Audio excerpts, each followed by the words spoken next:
Bonjour, c'est Ursule encore. Que le Seigneur vous remplisse. Merci. Donc voilà, aujourd'hui, nous sommes le 8 novembre 2017. Alors, nous allons continuer sur l'enseignement d'hier. L'enseignement d'hier a porté sur les sacrifices des animaux. Et aujourd'hui, nous allons parler des enfants dont les parents font partie des sectes. Donc voilà, cet enseignement d'hier, il ne serait pas complet si vraiment on ne touchait pas cet aspect-là des sectes. Et parce qu'au fait, une fois que les parents s'engagent dans ces choses-là, ils y engagent aussi leurs enfants, que l'enfant soit consentant ou pas. Quand même l'enfant serait un adulte, le parent qui s'est engagé dans ces choses a aussi engagé ses enfants malgré lui, parce que ça fait partie de ces sectes-là, de pouvoir y engager toute la famille. Et c'est un peu comme, quand tu deviens chrétien.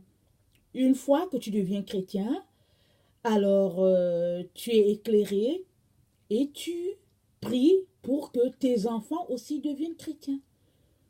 Et tu pries pour que chaque membre de ta famille devienne chrétien. Et c'est ça un peu qui se passe avec ces sectes-là. Et on ne peut donc pas, en tant qu'enfant issu des parents qui font ces choses-là, si vos parents sont dans ça, on ne peut donc pas ignorer cela. Ou bien mettre la tête dans l'Autriche, mettre la tête dans le sable comme fait l'Autriche, et dire que, ok, mes parents, c'est eux qui font partie de ces choses-là. Moi, je ne suis pas dans ça, je suis avec Jésus. Il est très important que tu puisses prendre un engagement pour toi-même. Parce que c'est clair que qui ne dit rien consent. Alors, si tu sais que tes parents sont dans ces choses-là, tu devrais leur dire, d'une manière ou d'une autre, tu devrais leur dire que toi, tu ne fais pas partie de leurs choses. Et si, dans ton cas, c'est quelque chose de très compliqué, parce que, bon, au fait, tu es venu dans une famille où la puissance était déjà établie, parce qu'il y a quand même une différence. Il y a quelqu'un qui grandit dans un environnement où, au fait, tout est OK, tout semble correct, et puis subitement, il se rend compte qu'à la maison, ça a changé, parce que papa vient de s'engager dans quelque chose, il veut une place, il veut un poste à quelque part, alors il est devenu soit Illuminati, soit franc-maçon, ou en tout cas, quelque chose de ce genre. Or, avant, vous allez tous à l'église avec papa, et puis maintenant, ce n'est plus pareil. Alors, si tu te retrouves dans une situation pareille, il est très important que tu dises à ton père ou à ta mère que non, non, non, vous nous avez appris à aller à l'église. Vous m'avez montré le bon chemin, moi je ne vous suis pas dans vos histoires. Si vous êtes devenus des sorciers, allez-y dans votre sorcellerie, mais moi je ne suis pas là-dedans. Ça c'est très important de dire ça aux parents. Parce que le parent qui s'en va, parce que peut-être son cœur est attiré vers le matériel et il vous y a engagé, ce parent-là, il a fait en son âme et conscience. Donc il est important que toi, tu puisses aussi te lever et puis dire à ton père ou à ta mère que je ne suis pas dedans. Moi, je suis avec Jésus. Le chemin que vous m'avez montré là au début, je suis resté sur ce chemin et je resterai sur ce chemin jusqu'à ma mort.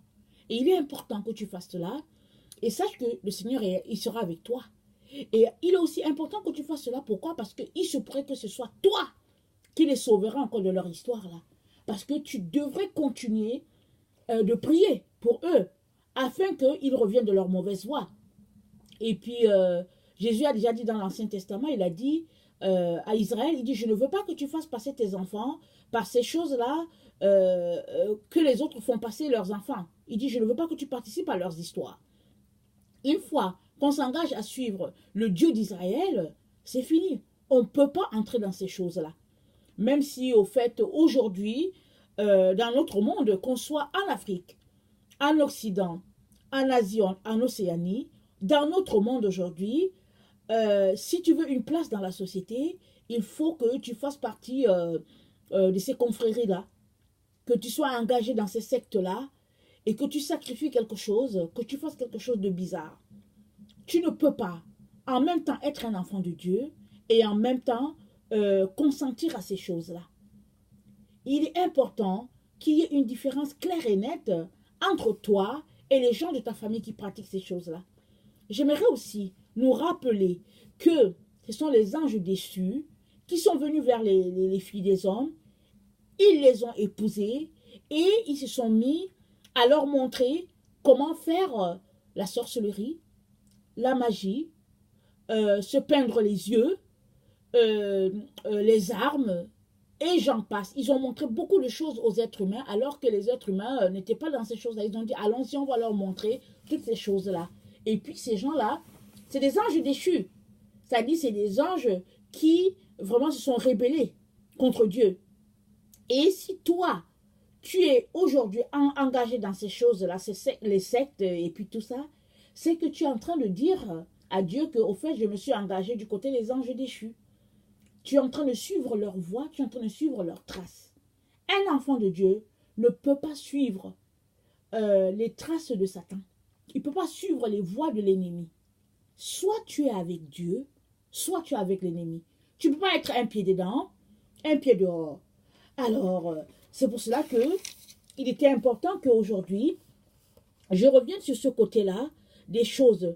Parce que souvent, les enfants de Dieu, ce qu'ils font, c'est que bon, ils regardent leur situation, surtout si on est des jeunes adultes ou bien des adolescents, ou bien en tout cas, on regarde, on se dit, oups, je suis chrétien, papa et maman me soutiennent financièrement, ils m'ont envoyé étudier en Occident, ou bien ils vont m'envoyer étudier en Occident, alors si je ne joue pas le jeu, ils vont me bannir, ou bien ils vont rien me donner.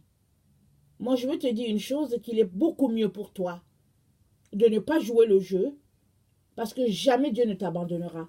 Dans le psaume 27, le verset 10, il est dit, « Car mon père et ma mère m'abandonnent, mais l'Éternel me recueillera. Me recueillera. » Toujours, Dieu va te recueillir. Il dit, est-ce qu'une mère, ou un père abandonne son enfant? Il dit, et puis, si ta mère t'abandonnait, moi, je ne t'abandonnerai jamais. Moi, l'Éternel, je ne t'abandonnerai jamais. L'Éternel ne peut pas nous abandonner. C'est lui qui nous a créés. Il nous a façonnés à son image. Et nous sommes sortis de lui. Et si maintenant, il t'a donné des parents biologiques sur la terre, c'est leur responsabilité de s'occuper de toi. Mais s'ils ont décidé de ne pas s'occuper de toi et qu'ils se sont alliés à Satan, tu n'es pas obligé de t'allier à eux. Hein? Tu n'es pas obligé. Parce qu'un jour, tu te tiendras devant Dieu. Et puis, si tu es un enfant, tu es un enfant. Dieu sait quels sont ceux qui sont les enfants, ou bien ceux qui ont l'intelligence, ceux qui ne sont pas capables de réfléchir, comme les gens qui sont handicapés intellectuellement. Dieu sait tout ça. Mais si tu es une personne qui réfléchit correctement, et en ton âme et conscience, tu sais tout ce que les gens font autour de toi, et tu ne dis rien, sache qu'un jour tu seras devant Dieu, et tu répondras de tes actes. Rappelez-vous, au jardin d'Éden, quand Dieu est venu vers Adam, il lui a dit, au fait, pourquoi tu as fait cela? Adam a dit, c'est la femme que tu m'as donnée. Il a accusé Dieu, il a dit, c'est la femme que toi tu m'as donnée qui a fait ça. Il ne s'est pas tenu devant Dieu pour répondre de ses actes. Et on a tendance tous à faire ça. Mais ce jour-là, il n'y a personne qui va dire que c'est mon papa, c'est le père que tu m'as donné. Parce que quand bien même tu dirais que c'est le père que tu m'as donné ou la mère que tu m'as donné qui m'ont conduit dans ces choses-là, tu auras toujours ta sentence si tu sais ce qu'ils font et puis tu ne dis rien. Maintenant, suppose que tu es quelqu'un qui ne sache pas vraiment ce que tes parents font, mais tes parents ne peuvent pas être engagés dans une secte et puis toi tu ne saches pas. Je vais te dire pourquoi. Parce que si vous étiez habitués à aller à l'église ensemble, ou bien que vous ne faisiez rien même à la maison, il n'y avait aucun Dieu, exemple, et l'atmosphère va changer une fois que tes parents vont entrer dans ces choses-là. Il y aura plus d'attaques à la maison, il y aura des choses bizarres qui vont se passer, et puis les parents eux-mêmes, ils seront bizarres, et en tout cas, il y aura plein de bizarreries dans la maison. Et si tu es un enfant de Dieu, tu devrais être capable de venir devant Dieu pour lui dire, moi je ne comprends pas, il y a l'atmosphère à la maison à changer. Il y a des choses qui ne marchent pas. Seigneur, je ne comprends pas qu'est-ce qui se passe. Le Seigneur va ouvrir tes yeux. Il va te le montrer. Il va te montrer tout ce qui se passe. C'est comme ça que Dieu est. Pourquoi? Parce que tu as osé poser les questions. J'aimerais revenir sur Daniel. Daniel était dans la cour du roi Nabuchodonosor. Et puis il s'est rendu compte que les 70 années étaient passées. Et il s'est rendu compte, il s'est dit, mais tiens, les 70 années sont passées. Et puis qu'est-ce qui se passe? Il a pris le temps pour chercher la face de Dieu. Et puis Dieu lui a répondu. Parce que quand nous prenons toujours le temps devant Dieu, il nous répond. C'est lui qui suscite en nous ces questions et il vient nous répondre parce qu'il veut que nous soyons éclairés, mais que nous éclairons aussi les autres. Alors, ne mets pas ta tête dans le sable. Hein. Et si tu l'as mis, fais-la sortir et mets-toi à prier. Parce qu'il y va de ta vie et de la vie des tiens. Tu ne peux pas dire aujourd'hui que oui, parce que papa s'est engagé seul dans son affaire de secte et puis moi je n'ai rien à y voir. Je peux te dire que tu n'aimeras jamais voir ton père en enfer, quand bien même, au fait, c'est lui qui se serait engagé. C'est mieux pour toi d'avoir toute la famille à dos, mais de te mettre à prier, et réclamer le sang de Jésus pour que ton père sorte de ces affaires-là, que de mettre ta tête dans le sable et puis vous tous, vous allez aller en enfer. Parce que effectivement, ces sectes-là, Illuminati, Rose-Croix, franc-maçonnerie, et puis peut-être Maïkari, je ne connais pas toutes les sectes. Toutes ces sectes-là, ça conduit directement à l'enfer. Et puis ceux qui pratiquent ces choses-là, leur place est avec les sorciers, les magiciens. Ça, c'est sûr. Parce qu'on leur demande des sacrifices terribles. On demande même à certains de sacrifier à leurs enfants, de sacrifier à leurs femmes. Et puis souvent, quand ils se retrouvent dans leurs histoires-là, il paraît qu'ils se mettent à manger la chair humaine. Et si toi, tu n'as pas conscience de ces choses-là, si tu pries, Dieu va te révéler ce qui se passe. Tu as besoin de prier. Si tu sais que ton père qui t'a engendré, ou ta mère qui t'a porté, est une personne, ou bien sont des personnes qui se retrouvent dans les endroits noirs. Ils se retrouvent avec des personnes, ils mangent la chair humaine, ils boivent du sang humain. Tu devrais détester ça. Tu devrais te mettre à pleurer, invoquer le trône pour dire, Seigneur, sauve mes parents. Ils sont perdus. Et le Seigneur va t'aider. Il va t'envoyer des anges qui vont te protéger.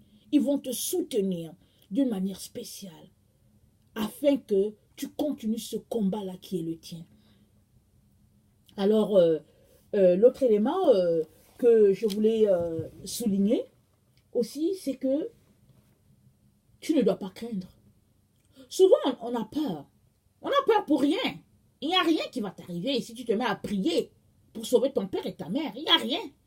Il n'y a que de l'intimidation qui va t'arriver. On va chercher à t'intimider et on va te donner des rêves bizarres. Et puis, tu vas vivre des situations bizarres. Mais ce n'est que de l'intimidation. Tu devrais appliquer le sang de Jésus chaque jour sur toi. Tu devrais porter ton armure de Éphésiens 6 à chaque jour. Et tu devrais te mettre les genoux au sol pour combattre pour les tiens. Parce que c'est toi qui les sauveras. Si tu es la personne qui a les yeux ouverts à ces choses-là, qui subitement se rend compte qu'il y a quelque chose qui se passe dans cette maison qui n'est pas correct, ça veut dire que tu es la personne que Dieu a appointée pour régler ce problème. Alors, mets tes gants et allez au combat. Ne crains pas. Jésus est avec toi. Parce qu'il est écrit dans la Bible que celui qui est en moi est plus grand que celui qui est dehors. Alors, Jésus est en toi. Il vit en toi. Alors, qu'est-ce qui peut bien t'arriver? Les gens vont t'intimider. Ils vont t'envoyer toutes sortes de choses. Mais Jésus est en toi. Il suffit d'ouvrir la bouche et de prier. Et puis, je vais te montrer une autre voie. Ce serait que tu viennes devant le Seigneur et que tu lui demandes de te donner le don de parler en langue. C'est un don qui est puissant. Ça va te permettre de prier sans que les autres entendent ce que tu dis. Dieu seul sait ce que tu es en train de dire et tu prieras et le monde des ténèbres sera ébranlé. Alors c'est important que tu demandes à Dieu ce don-là et il va t'aider à l'avoir parce qu'au fait, il t'a appointé pour un combat. Et tu combats pour ta famille, tu combats pour qu'il soit dans la présence de Dieu. Parce que Dieu ne veut pas qu'une seule personne aille en enfer. Pourtant, il y en a qui y vont. Mais Dieu ne veut pas qu'une seule âme aille en enfer. Parce qu'il nous a créés à son image. Alors s'il y a quelqu'un quelque part qui veut prier pour les âmes de sa famille qui sont en train de partir tout droit en enfer, Dieu va l'équiper. Dieu va l'aider à combattre. Alors, c'était important que aujourd'hui, nous puissions aborder cet aspect-là. Parce qu'il y a beaucoup de jeunes, ou bien des jeunes adultes, ou bien des adolescents, qui sont les enfants issus des parents qui pratiquent ces choses-là et qui vraiment font comme s'ils n'ont rien vu. Sache que si tu es quelqu'un qui fait comme si tu n'as rien vu, toutes ces sectes-là te prennent pour leur ennemi si tu as Jésus. Et ils vont bloquer ta marche avec le Seigneur. Ils vont te rendre amorphe. Ils vont t'empêcher d'aller plus loin. Tu vas vivre des choses terribles. Tu seras faible dans la prière. En tout cas, des choses comme ça. Vraiment, c'est pour t'empêcher de combattre contre eux. Parce que si tu n'es pas avec eux et que tu es avec Jésus, alors tu es une menace pour eux. Mais tu ne devrais pas fermer la bouche et dire que papa et maman, c'est eux qui me soutiennent. Si vraiment je ne fais pas semblant, ils vont me couper les vivres et puis patati. And so what? Si te coupent les vivres, ça fait quoi? Tu ne vas pas mourir. Jésus dit qu'il prend soin des oiseaux du ciel. Il prend soin de l'herbe de champ. Il dit que l'herbe est beaucoup plus vêtue, a été plus vêtue que Salomon dans toute sa gloire. Ce n'est pas de toi que Dieu ne prendra pas soin. Dieu mettra quelqu'un à ton chemin, sur ton chemin, pardon, pour que cette personne-là pourvoie tes besoins. Rappelle-toi, Élie, quand Jézabel l'a effrayé, l'a intimidé, et que Élie a fui devant Jézabel, il est allé se cacher dans une grotte. Dieu a envoyé des corbeaux qui l'ont nourri avec du pain et puis de l'eau. Et puis Dieu lui a dit, et retourne au travail. Et le temps où il était dans cette situation de dépression, de découragement, Dieu a pourvu à ses besoins. À combien plus forte raison, toi, qui a décidé que tu vas prier pour tes parents afin qu'ils sortent de ces choses-là et qu'ils puissent voir la face de Dieu un jour. Donc voilà. Alors, j'aimerais aussi nous rappeler encore aujourd'hui que Jésus est à la porte. Au fait, il y a beaucoup de chrétiens qui ne croient pas à ça. Ils croient que Jésus arrive un jour, mais ils ne croient pas que Jésus est à la porte. Ils pensent qu'on a encore le temps, alors ils traînent les pas dans les choses du monde. Et, ils se disent que bon, non, juste aujourd'hui encore. Ou bien ils se vautrent dans toutes sortes de péchés. Ou bien ils sont amorphes dans leur vie de prière. Ils sont froids. Ils sont un pied dedans, un pied dehors. Ils vont à l'église les dimanches et puis après, quand ils reviennent, ils ferment leur Bible et puis la vie continue parce qu'il faut aller travailler. Mais j'aimerais vous dire une chose. Jésus est à la porte. Et Jésus revient chercher une église glorieuse, sans tache ni ride. Il ne vient pas chercher tous les chrétiens. Oui, ce serait l'idéal, c'est ça qu'il aimerait. Mais ceux-là qui ne s'apprêtent pas vont rester. Ils ne partiront pas. Parce que leur vie sera remplie des choses du monde. Et si tu aimes le monde, tu ne peux pas te retrouver dans la présence de Dieu. Parce que la Bible dit que l'amour du monde, c'est inimitié contre Dieu. C'est soit tu es avec Dieu, c'est soit tu es avec le monde. Mais pour ne pas être avec le monde, il faut que tu prennes le temps pour prier, pour intercéder, que tu prennes le temps devant Dieu pour lire ta parole, pour intercéder, pour réclamer ta propre vie et puis la vie des tiens. Il faut que tu prennes ce temps-là. Et c'est un temps qui se prend, ça s'arrache. C'est pas Jésus qui va venir le faire pour toi. Il est déjà mort sur la croix pour toi. Il intercède, il est déjà au trône, il intercède pour toi. Mais il faut que tu lui envoies des sujets d'intercession. Il faut que toi, tu te mettes au travail. Que tu t'intéresses à toutes ces choses-là dont Jésus parle dans la parole. Et là, il va envoyer les anges te secourir, il va te donner de gagner tes combats, il va intercéder pour toi. Mais si tu as les mains croisées et que dans les week-ends, tu es dans les boîtes de nuit, et tu passes le temps à faire tout ce que les gens du monde font, et tu te leurres que Jésus va t'aider à sortir de là, tu te trompes. Oui, il t'aide, il te donne la vie. Il te donne le souffle chaque jour afin que tu puisses te réveiller et que tu te mettes à faire tes devoirs. Et tes devoirs en tant qu'enfant de Dieu, c'est de prier. c'est d'intercéder, c'est de lire la parole, c'est de te dépouiller des œuvres de la chair et de revêtir les œuvres de l'esprit. Et cela, mes chers frères et chères sœurs, ça prend notre volonté, ça prend un programme de notre part. Alors j'aimerais nous encourager à laisser le monde et ses passions et à venir prendre le temps de voir le Seigneur afin de sortir des voies du monde. Le temps est court.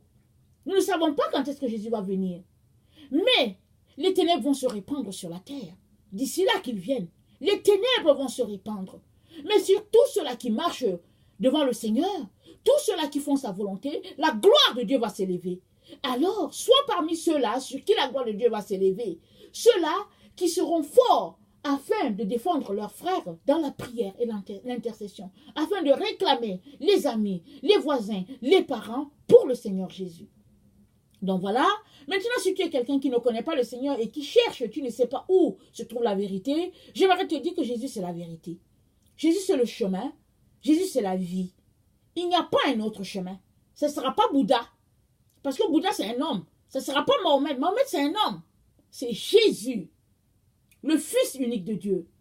Celui-là qui est descendu jusqu'à nous pour nous révéler le Père. Celui-là qui est mort sur la croix. Et puis, qui est descendu et qui est remonté pour nous préparer une place. C'est celui-là seul qui peut te sauver. Alors si tu cherches la vérité, laisse-moi te dire que la vérité c'est Jésus. Si tu doutes, viens devant lui et pose-lui tes questions. Toutes tes questions, il te répondra. Et si tu es un musulman et que tu lis ton Coran, lis-le encore bien. Tu trouveras Jésus dans ton Coran. Parce que dans le Coran, on parle de Jésus. On dit que le fils de Marie va revenir pour juger le monde. Si le fils de Marie revient pour juger le monde, ça nous dit tout.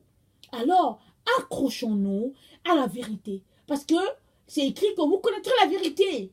Et la vérité vous rendra libre. Soyons libres, mes frères et sœurs. Parce que Jésus est venu pour nous libérer. Merci.